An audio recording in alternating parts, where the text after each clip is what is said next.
আসসালামু আলাইকুম। আবৃত্তি করছি কবি জীবনানন্দ দাশের লেখা বনলতা সেন কবিতাটি। হাজার বছর ধরে আমি পথ হাঁটিতেছি পৃথিবীর পথে, সিংহল সমুদ্র থেকে নিশীথের অন্ধকারে মালয় সাগরে। অনেক ঘুরেছি আমি বিম্বিসার অশোকের ধূসর জগতে।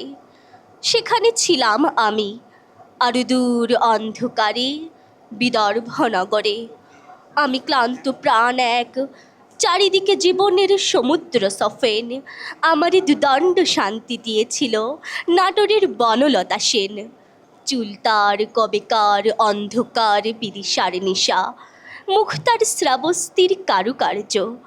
অতি দূর সমুদ্রের পর হাল ভেঙে যে নাবিক হারায়েছে দিশা। সবুজ ঘাসেরই দেশ যখন সে চোখে দেখে দারুচিনির দ্বীপের ভেতর, তেমনই দেখেছি তারে অন্ধকারে। বলেছে সে, এতদিন কোথায় ছিলেন?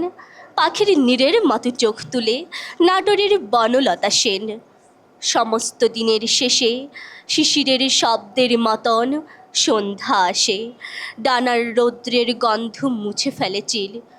পৃথিবীর সব রং নিভে গেলে পাণ্ডুলিপি করে আয়োজন, তখন গল্পের তরে জোনাকির রঙে ঝিলিমিল।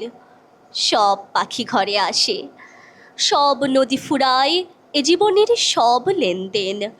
থাকে শুধু অন্ধকার, মুখোমুখি বসিবার বনলতা সেন। ধন্যবাদ।